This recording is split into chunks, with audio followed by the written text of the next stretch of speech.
Yeah, this portion is about this portion is Yitro, about when Moses met Yitro or Jethro in the wilderness, and this is right after he got the Israelites out of Egypt, and he met his father-in-law Jethro in the wilderness. And the thing that was fascinating about this portion is that Moses will stay up all day and all night. Well, he'll stay up all day teaching the people the laws. So in the process of him teaching the people the laws, from sun up to sundown, Jethro said, Moses, the thing you are doing is not right. And this is the main subject of this portion, because he told Moses, the thing you were doing is not right. Moses didn't look at Jethro and say, well, who are you to be telling me what I'm doing is not right? I'm Moses. I'm going to have people all over the world naming themselves after me. Passover, look, the Ten Commandments, they're going to make movies about me. I mean, think about Moses and his high regard. He done took down Pharaoh, a great nation.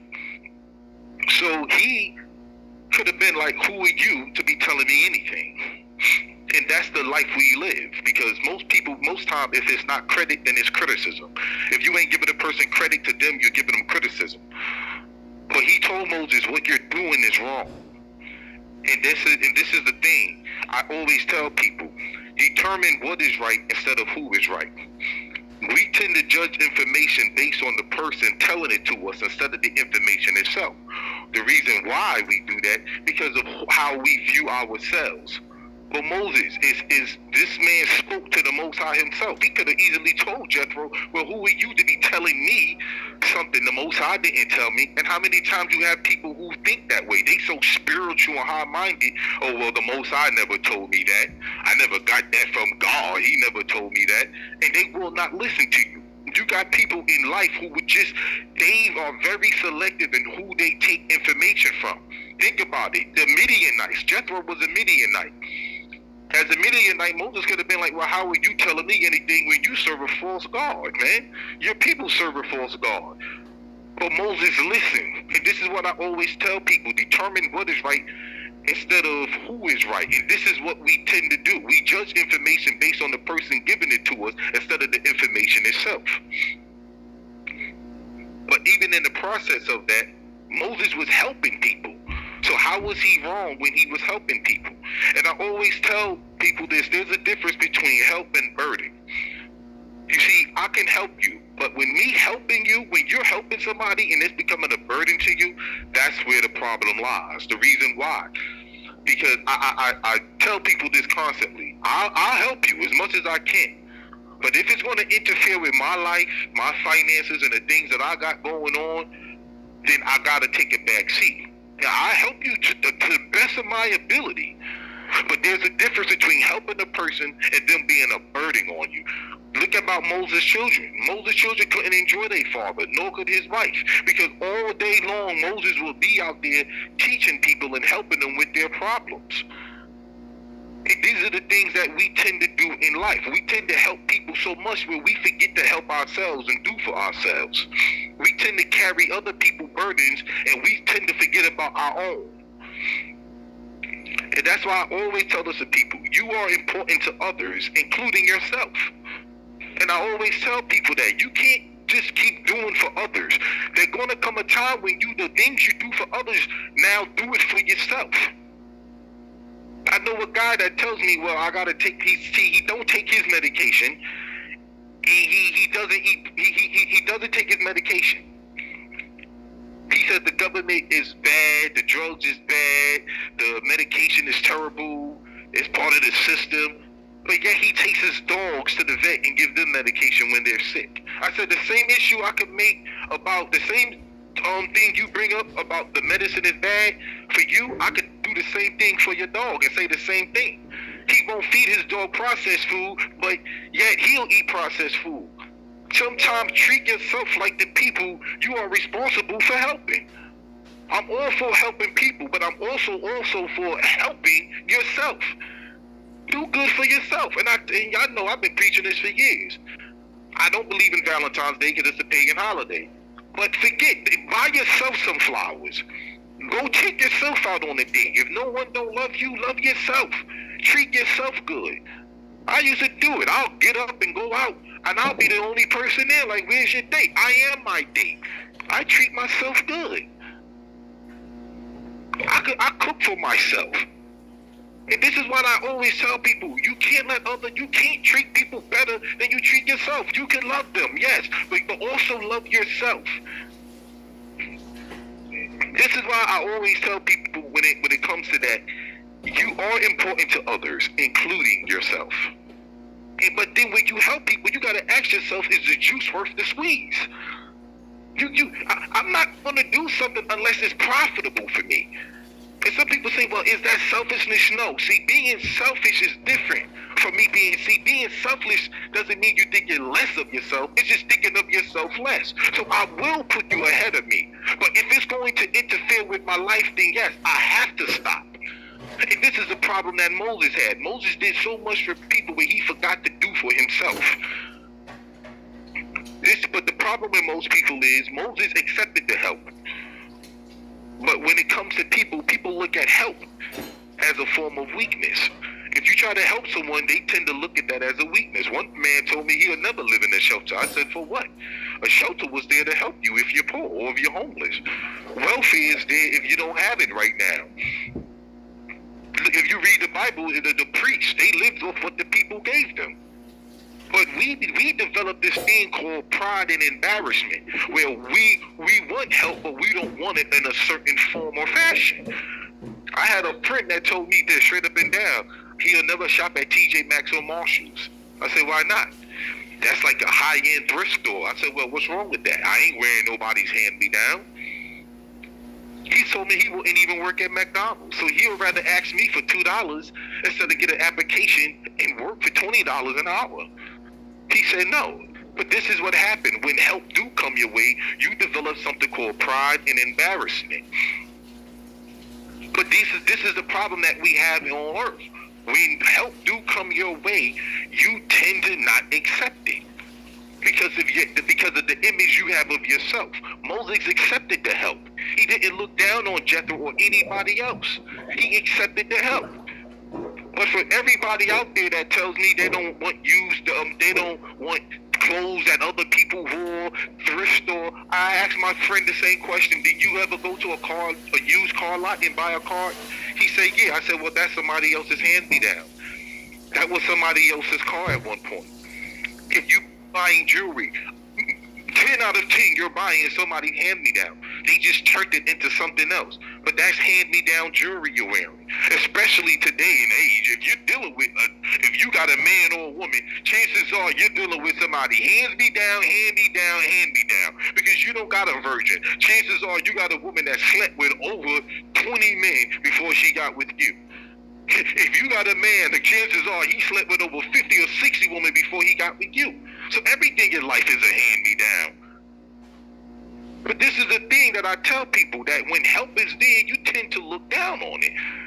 We can't get too much pride and have pride where we begin to not accept help when it comes our way. I know a family, they will get on a Zoom visit will come. They will have a Zoom meeting. And I told them constantly, well, why don't you set an alarm on your phone? What I look like, I'm stupid? I said, no, it look like you're smart. Is it that a feature on your phone that meant to help you?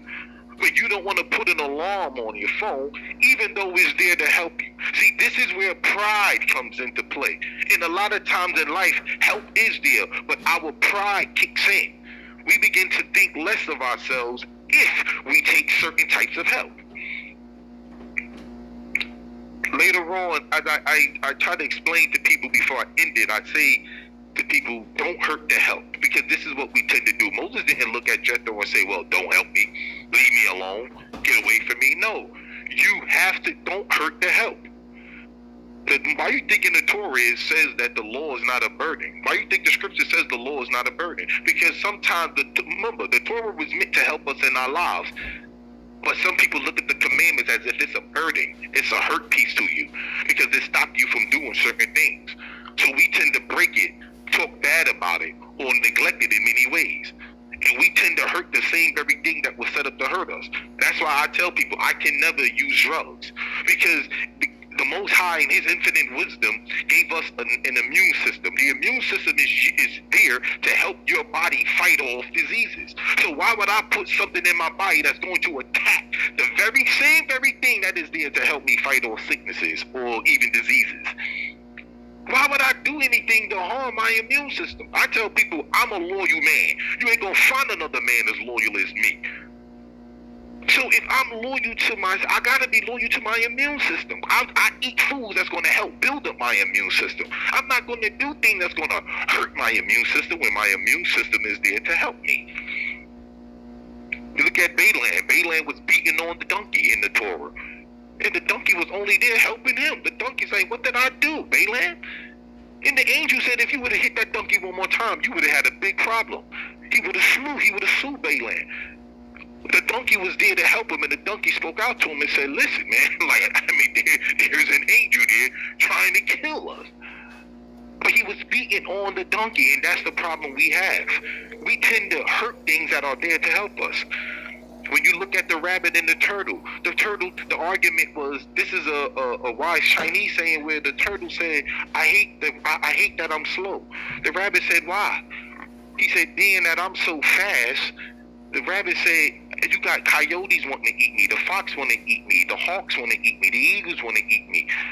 I got a whole bunch of animals out here that's trying to eat me because I'm so fast and my color stands out. Even if I go in a hole and escape them, guess what? I got snakes that can go in the hole and try and eat me. But you so small into the earth, you're not a target to them. And on top of that, you have a shell that's there to protect you. Why are you arguing about the thing that you was given to help you? When an animal chased me, the rabbit said, I can't go into no shell. But you see, the turtle didn't like the shell because the shell is the reason why he's moving slow. But it's there to help you. And we tend not to like the things that help us. And the problem with that is contentment breeds resentment. When a person is content with something, they don't want no help. You can't tell them nothing, whether it's about their job, relationship, how they raising their children, or just about their evil ways. When a person is content, it's nothing you can say, because contentment breeds resentment. Because and the reason why it breeds resentment, because there's two C's they don't want to do. They don't want to change and they don't want to be corrected. They stuck in their ways. This is the thing where I tend to tell people, like I told this brother last week, there's a thing where we try to make the word synonymous, happy and the word good. Because something makes you happy doesn't mean it's good. Because something is good, it doesn't make it happy. That doesn't mean you should be happy. For an example, you can feed your children sweets. They're going to be happy. Does it mean it's good for them? If you do an all sweet diet, their teeth are eventually going to rot out. And they're going to catch diabetes. Oh, they'll be happy that they're eating sweets, pies, and cakes, and candies, and cookies all day. They'll be happy, but is it good for them? See, and this is the problem with us. We tend to want what's happy for us versus what's good for us. See, what's good for you sometimes may not make you happy. What's good for you sometimes may come with a price you don't want to pay. There's a difference between happy and good. And there's a problem with us in this world. We tend to be happy with where we at and content with where we at. But the question is it good? That's why I don't ask why no more. I ask how. How can you be all right? How could you be content with that? Be like Moses. Moses accepted help. Moses accepted something that he was doing that was wrong. Someone was able to pull his coat and he was able to change. Moses was able to accept correction. Moses was able to accept that what he was doing was wrong, even though he was helping people. Even when it was something about Moses, and the Most High told Moses, look, what you said to the people was wrong, he still accepted that punishment. People in life don't want to accept whatever wrong they're doing. They so high-minded. They so content with who they are, thinking of it as weakness. Help is not weakness. Help is not weakness. If you read the Bible, the priests, they had to live off people. They had to get help. Everyone in life needs help. And if someone loves you enough and willing to tell you about yourself and willing to help you, accept it. Stop always arguing about it. Maybe there is something about your man that's bad. Listen to the help. Maybe there is something about that woman you want that's bad. Take the help. With that, shalom.